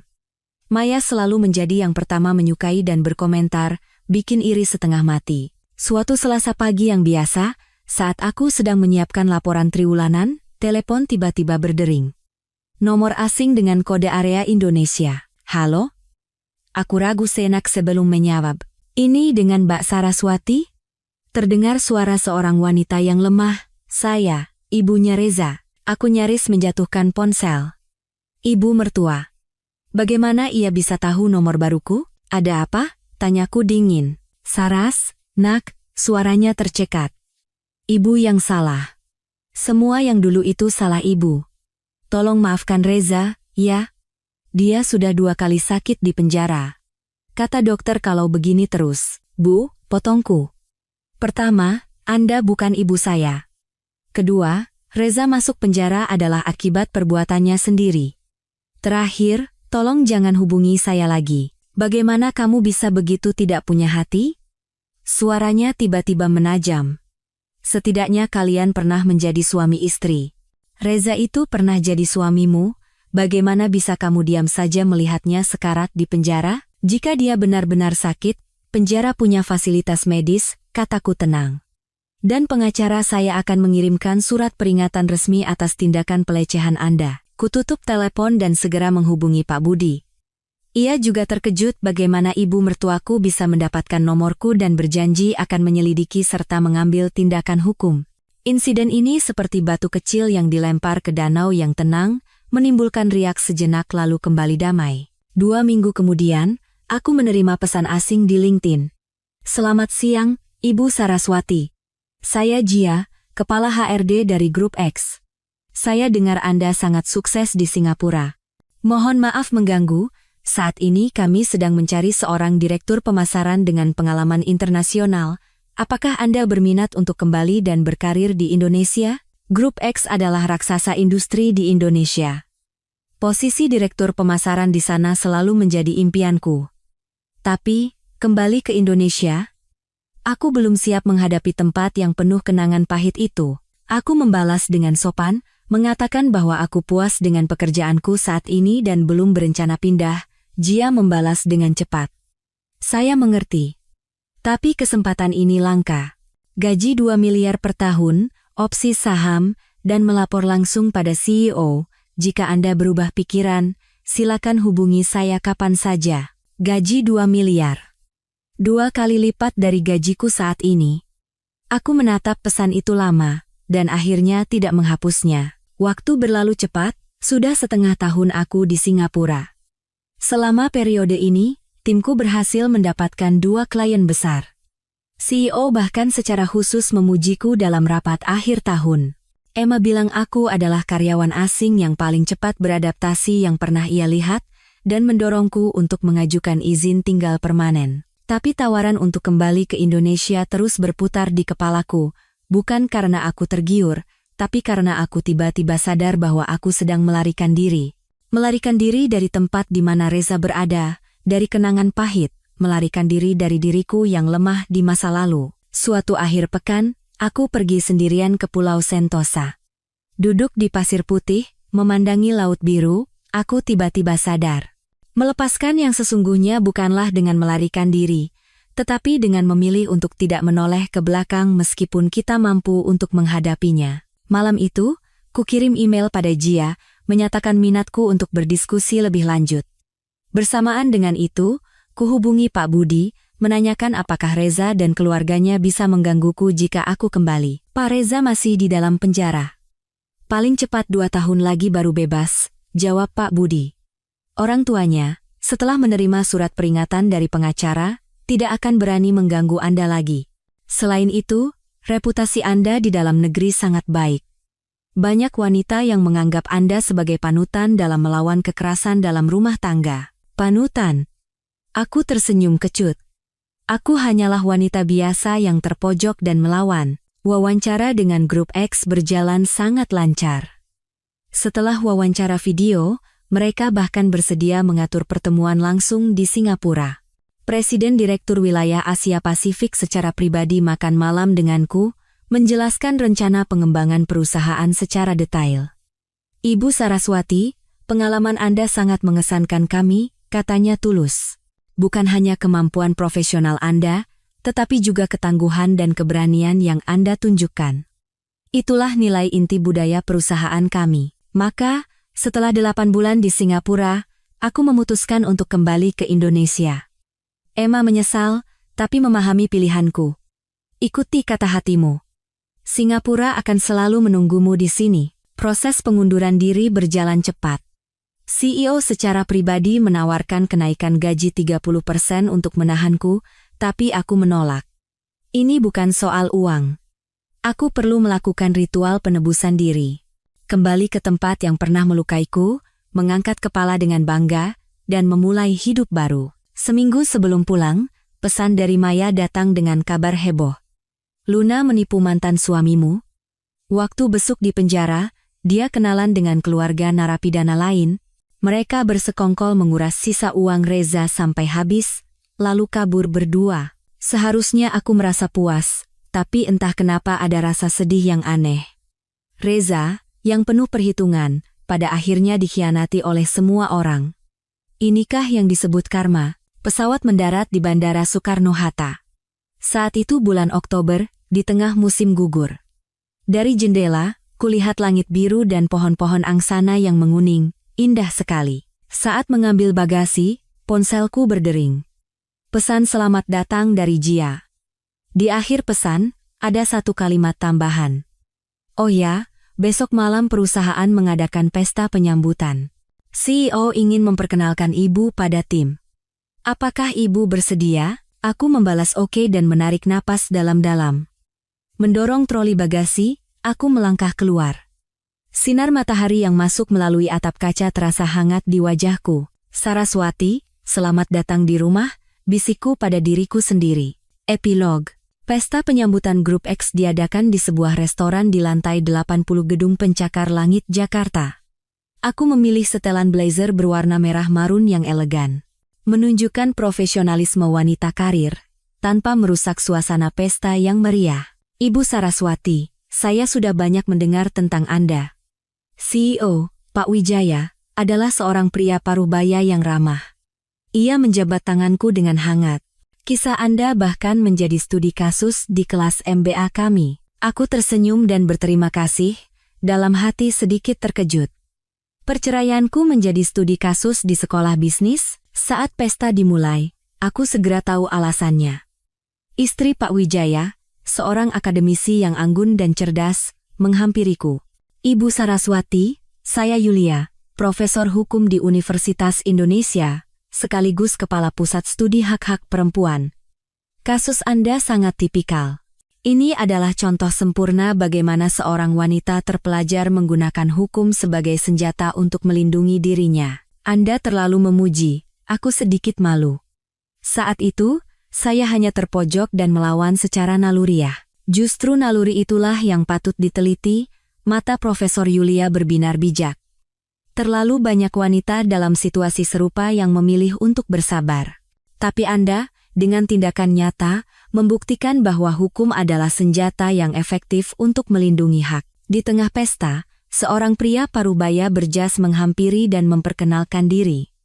Ibu Saraswati, selamat malam. Saya penasihat hukum perusahaan. Saat aku sedang berbasa-basi, seorang wanita muda dengan malu-malu menyela. Maaf, apa benar ini Ibu Saraswati? Kisah ibu memberi saya keberanian besar untuk keluar dari hubungan yang toksik.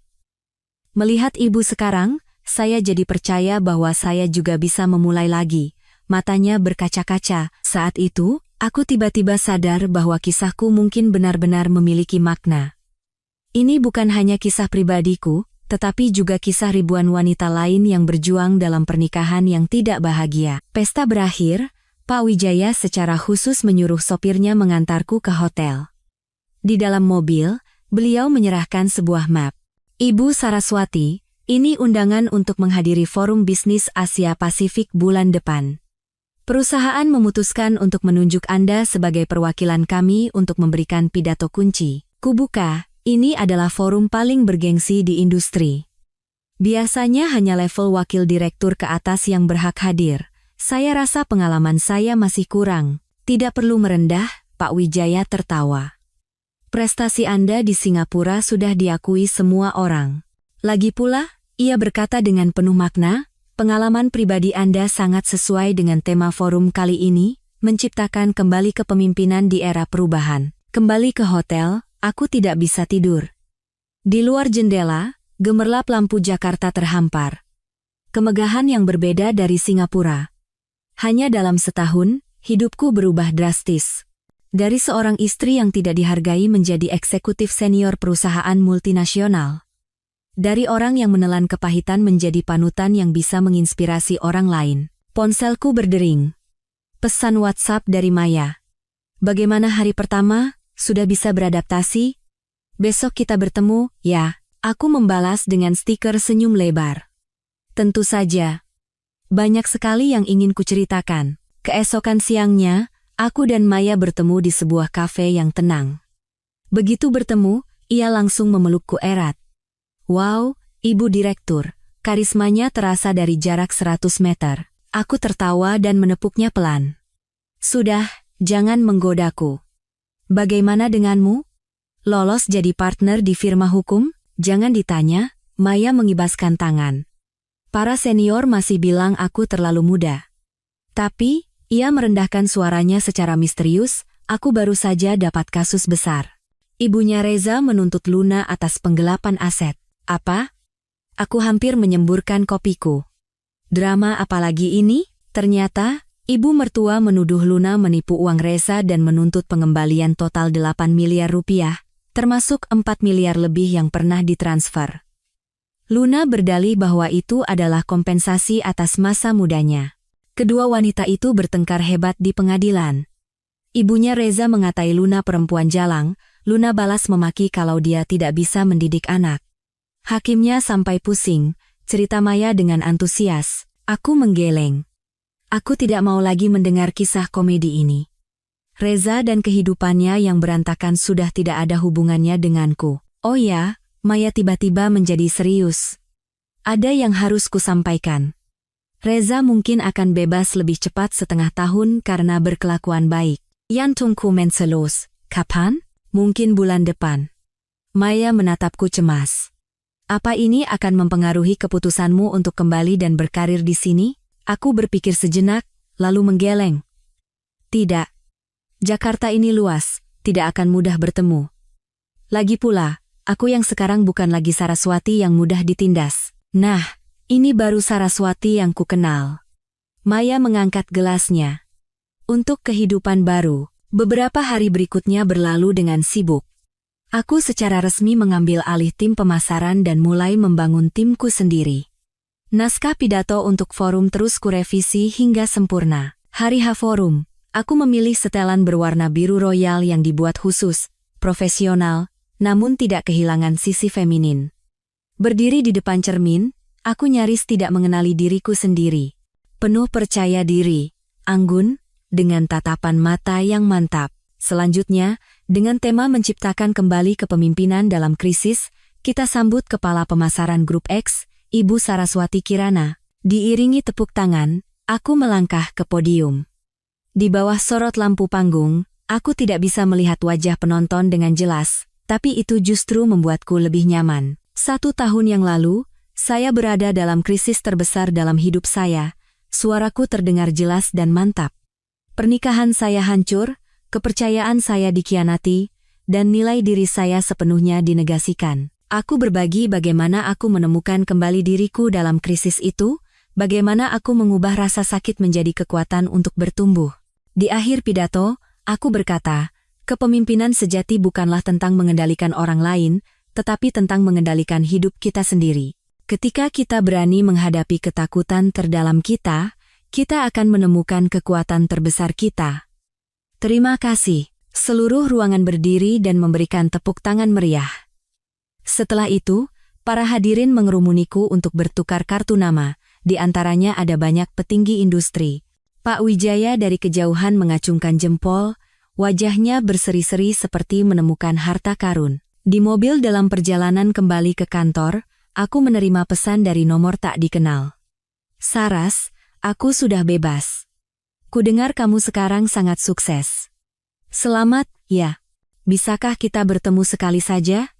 Ada banyak yang ingin kubicarakan. Itu Reza. Jariku ragu sejenak di atas layar, lalu akhirnya menghapus pesan itu dan memblokir nomornya.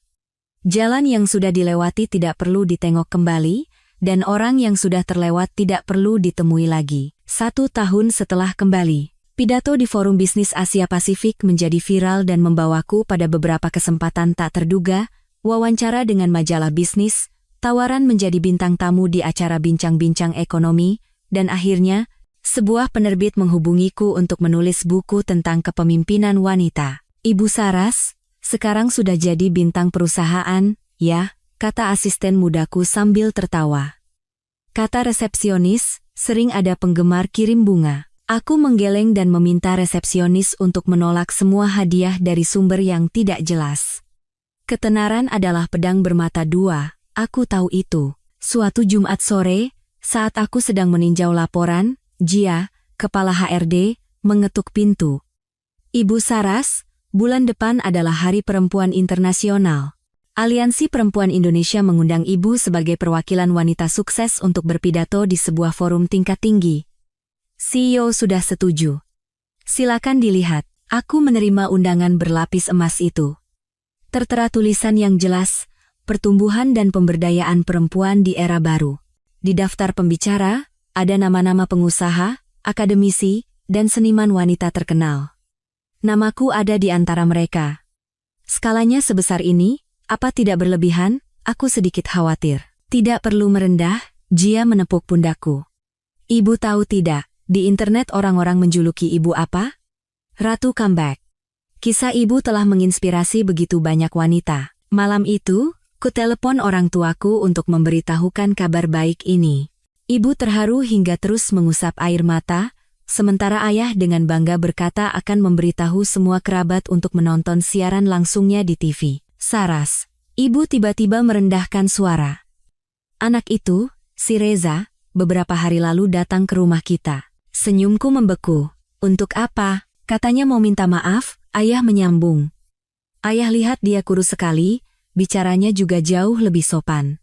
Katanya dia tahu dia salah, tidak berharap dimaafkan, tapi ingin diberi kesempatan untuk menebus kesalahannya. Ibu dan ayah tidak memberikan nomor teleponku, kan? Tentu saja tidak.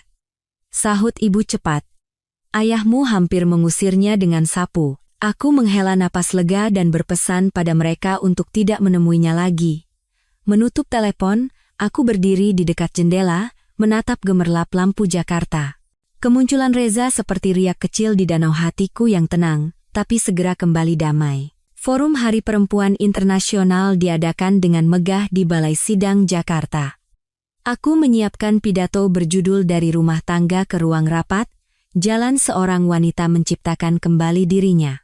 Aku berbagi bagaimana aku keluar dari hubungan yang toksik dan menemukan kembali nilai diriku. Ketika kita menyerahkan hak untuk mendefinisikan diri kita pada orang lain, kita kehilangan kebebasan kita yang paling berharga. Dan pemberdayaan sejati dimulai dari merebut kembali hak itu, suaraku menggema di seluruh ruangan. Perceraian bukanlah hal yang menakutkan adalah tidak memiliki kemampuan untuk bercerai. Kesendirian bukanlah hal yang menakutkan adalah tidak memiliki kemampuan untuk hidup sendiri. Tepuk tangan membahana dari penonton. Kulihat banyak penonton wanita yang matanya berkaca-kaca. Di antara mereka, ada ibuku. Beliau dan ayah sengaja datang ke Jakarta untuk menghadiri forum ini. Setelah itu, seorang wanita tua berambut putih dengan dibantu oleh staf menghampiriku. Aku mengenalinya sebagai seorang pengusaha wanita legendaris. Saras, pidato yang sangat bagus, katanya sambil memegang tanganku dengan hangat, kisah yang jujur selalu memiliki kekuatan terbesar.